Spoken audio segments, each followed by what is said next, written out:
You know, the year was 2016. That's the only way they made the playoffs since going to the Super Bowl in 2002. Derek Carr has 5 300-yard passing games this season. That's the most in the NFL. And Josh Jacobs got hurt. We mentioned that. Not the only running back getting injured. Miles Sanders also carted off. Eagles, they start 2-5, first time since '99. But getting rich in Vegas. It's a good one by our group. Yeah, I like sure. that. I like it. Yeah. Jackpot. Yeah. That is pretty hot. Nice. That's pretty They need to work something with his last name next time. That's right. That's exactly. They'll work on that for you next time. Getting rich. Listen, I love a good dad joke and a headline. It's terrific. I mean, well done there. Vegas and Rich Bisaccia, it was an even game, basically. Vegas was favored by 1, and the over came in. Total was 48, but as you can see right there, Bisaccia turned it around. They've gotten some points, and they're undefeated since.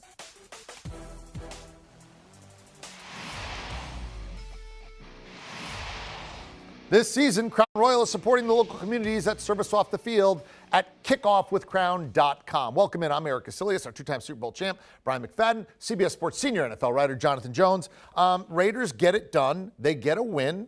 They didn't get a lot of respect in the spread. It's basically an even game.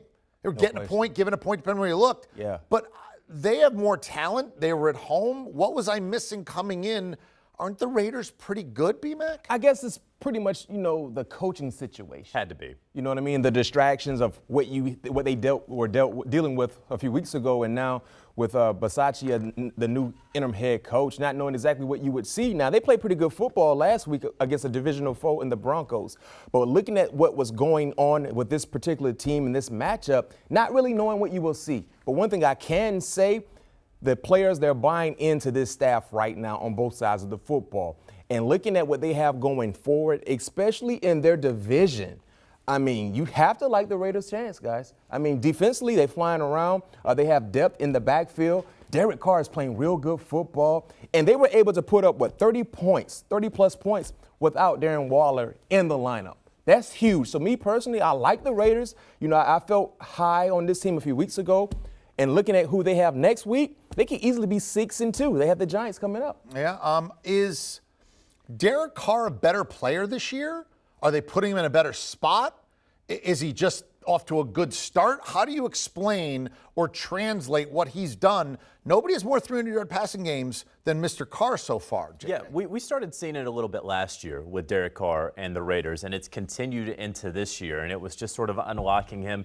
It was also, getting a consistent ground game. They believe in their retooling of the offensive line, something that certainly in the offseason we're all wondering, do the Raiders know what they're doing, getting rid of the Rodney Hudsons and the Jacksons of the world? But the offensive line is holding up. And then Bryan Edwards is finally coming along. We're seeing that. We know that he has Hunter Renfrow. We know that Darren Waller can be that guy. But then today, Moreau stepping up where he needed to. And then Henry Ruggs finally, sort of shedding that, is he going to be a good, first-round draft pick label? And so they're overcoming a lot of sort of curious personnel decisions. Some of them are paying off. Others, like Cleveland Ferrell, for example, the 4th overall pick a couple years ago, they could trade him tomorrow and they're not going to miss him whatsoever.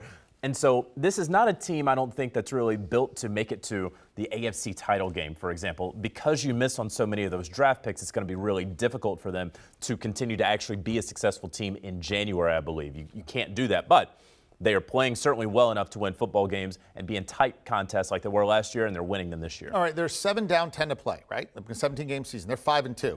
Instinct. Raiders going to make the playoffs, yes or no? Yes. Absolutely, yeah. Okay, even in this division where they're going to have to see the Chiefs twice.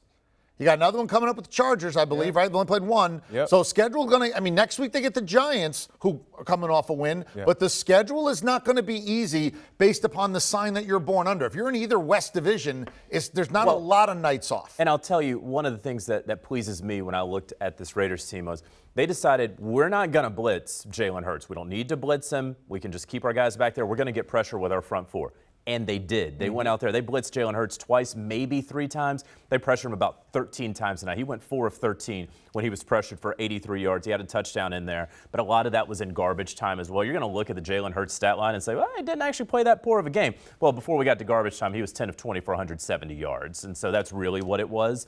And so I like that the Raiders were able to affect the quarterback without having to send extra men. And when we say the Giants, that's their next game. That's Next week they have a bye, but their next game is the Giants. By the way, after that, Kansas City, Cincinnati, Dallas. It's a good slate. Ooh, we're going to find out. Yep. The Raiders are going to be a fun team to watch, but we're going to find out. Meanwhile, we have the Philadelphia Eagles. And, look, if you're the head coach, and especially if it's first year, what I always say is, based on the talent that you've been given, should you be better than your record? Mm-hmm. Based on the talent in the Philadelphia locker room, should they be better than they are? Or is this the classic, we are who we thought we were? I mean, are they a better than 2-5 team given their talent level, B-Mac? I mean, talent-wise, where would you put them in their division? I think they're last.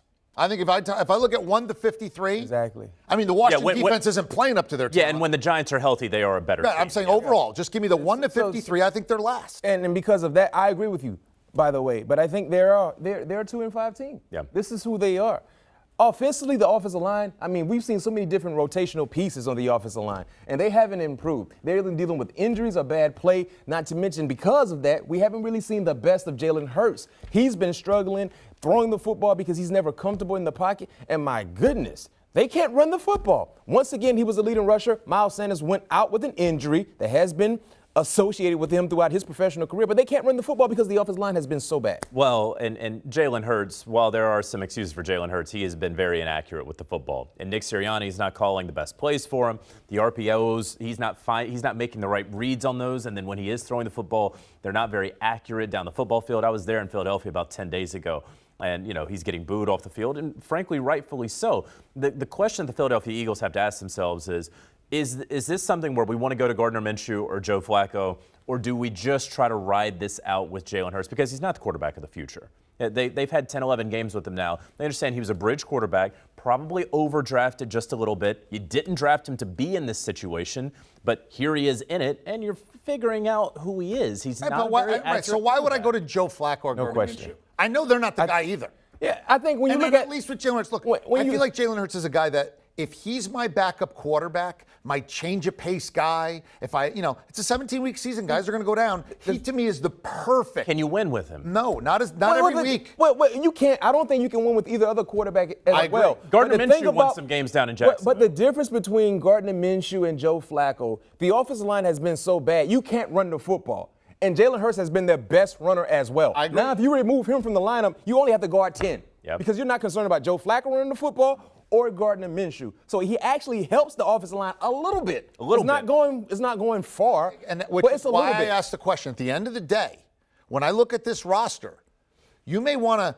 to, boo, play calling issues, all that other stuff. It's a bad roster. But I think they're a 2-5 team. Yeah. I think they should probably win 2 out of every 7 games with that roster. And I think it's safe to say, with us all agreeing that they have the least talented team in their division, that says a lot. When you talk about the Giants, Cowboys, and the Washington Football Club. Cowboys are good. Washington's defense is woefully underachieving. Yeah. Giants are banged up. It's hard to get a real read on them. A lot of talent on but paper. they have ability. And I think Philadelphia they're rebuilding right now. And we'll find out where they go from here. Rebuilding well done, to where? Yeah. Do you want a sports network that delivers everything that matters about the game? The highlights, the picks, the instant analysis. No yelling, no fake debates, no politics. Hit the subscribe button and never miss a moment.